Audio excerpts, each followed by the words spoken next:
designer accessory adoption. Thanks for watching this video. Welcome back to my channel. If you are new, I typically load videos every Wednesday covering topics more so focused on the pre-loved secondary market of fashion, handbags, more of my focus, but I do throw in some unboxings as well as lifestyle videos. So if you're interested in any of those topics, please consider subscribing, and I would love it if you give this video a thumbs up if you are enjoying it. So today's topic is going to be why I love vintage. And in an attempt to not make this video extremely long, I'm just going to stick to 2 points why I love vintage. Now, if you're interested in reading more about vintage handbag styles, some of the themes of why I love vintage are listed in there, but that blog will be posted down in the description details below, and it will be talking about vintage handbag styles that are still popular today. So definitely check that out if you want to read a little bit more. So I have this bag up here because this is a vintage Dooney and Bourke all-weather leather handbag, and this is the bag that actually inspired me to do this video. And when I actually, if you've seen any of my other videos, you'd have seen it hanging on the mannequin behind me. And so finally I decided, after months of having it sit on my mannequin looking beautiful, I cleaned off the leather a little bit, put some conditioner on it just to kind of keep the moisture and maintain it, and then decided to take it for a spin. And when I say the first day that I walked out the door with it, I just fell more in love with it. Just the fact that, sorry, I'm just moving my sports bra out the way. Just the fact that, I don't know, just it's a great quality bag. So let me just go ahead and get into those 2 reasons why. So first up is going to be the quality. I love vintage handbags for the quality. This is one that is a great example. Dooney and Bourke started off in the United States, and so if you want to check out actually the video where I talk a little bit of history about Dooney and Bourke, and also how this style, the all-weather leather handbags, were that line was created, definitely I'll leave that video down below and check it out. But not to repeat that same information, pretty much vintage bags you'll see a lot of times are made of great quality. Usually the leather is a thicker cut. It's still soft and supple and sturdy, but when you touch it, you can feel a big difference with the bags that are made today, even by the same fashion house. I source vintage and pre-loved items to actually resell on my website. So when I am out sourcing either at thrift stores or estate sales or wherever I am when I'm getting those items, I'll run across like Coach, for example, vintage Coach, and the leather is so thick. Definitely a difference with what you see with some of the leathers that Coach has made today. And not just Coach, it's all of the fashion houses.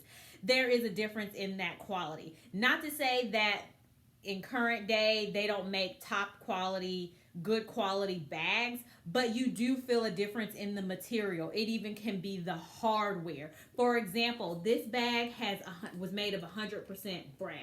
I don't believe that Dooney and Bourke today still uses brass as their hardware. And it's not to knock Dooney and Bourke, not to knock Coach or any of the major fashion houses, but definitely if you've been either part of the luxe community for a little while, whether it's reading blog posts, listening to other YouTube videos, or looking at chats and forums and where people discuss, you can find it out there. People will discuss it, especially those ones that have been lucky enough to have a vintage piece from the fashion house in addition to a newer, more recent item from a fashion house. Someone will talk about the difference in the quality. So like I said, not to knock or say anything negatively about those fashion houses, because they stand by their products today. They still do make good quality products, but there is a difference between the two, and you'll see that.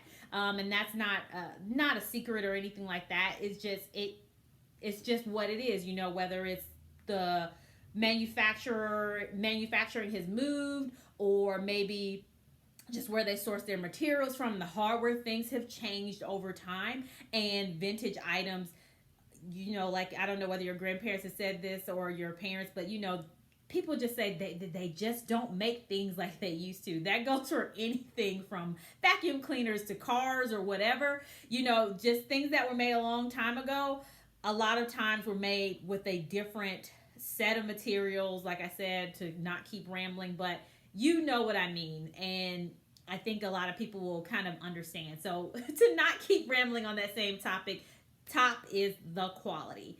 Second reason, which is not the last reason, but like I said, I want to make sure this video is short. So second reason why I love vintage is because of the rare finds. And what I mean by that is you have this big boom of a lot of secondhand markets going up, like Poshmark and ThreadUp, and you have big consignment players in there as well that have their own websites that sell items. And so, you know, you may think on one side, well, it's not really rare because I can just Google and find something on eBay, and you can. But because that item is no longer available, I can't run to the store and get this anymore. The only place that I can source this is off of the secondary market. So I have to get it when it's available. So that's why it is rare, because each item will not be the exact same as another. Like, for example, I can see 2 of these all-weather leather carrier bags on a website. They are going to be in different condition. The biggest thing that drew me to these all-weather leather handbags was actually I was at a Goodwill and I asked the salesperson, could I see, I don't think it was this exact same style, but it was something from the all-weather leather handbag line of Dooney and Bourke. And as soon as I touched the bag, you could feel the thickness of the leather. The inside had the suede interior, which is the underside of the leather. It was thick, it was sturdy, it was hardy. And you're talking about a handbag that was made over 20 years ago. Like late 80s, early 90s is when these all-weather leather handbags were very popular. And that is by definition considered vintage. And you could, like I said, you could feel the quality of it. And it was rare. It was only one in the store. And you just have to see what's available. You can go online or whether that's in the store, but that's a prime example of you don't have a bunch of them readily available to you, and the condition is going to be different. It's like a needle in a haystack type of a hunt for me. It's really like a treasure hunt, I guess you could say, looking for those gems. But like I mentioned, 2 of these can be available at the same time. You can see 10 of them available at the same time, but because they're vintage and they're not like, I can't go to Dooney and Bourke and buy the same bag anymore. Each of those 10 bags are going to be in a different condition. And so because of that, it makes it unique. Like I said, I wanted this video to be short. I just wanted to get on here and just give 2 reasons why I love vintage, of the many reasons that I do love vintage handbags. And I want to hear from you. Do you love vintage? Do you search for vintage? What are your thoughts on vintage? Do you feel like the quality is different from then to now? Are there vintage items you're searching for? I'd love to hear from you. Put those in the comments below. If you're listening at this point, you must have liked something, so just go ahead and hit that like button, and also subscribe if you are enjoying the content. Thank you so much for spending a little portion of your day with me, and have a good day.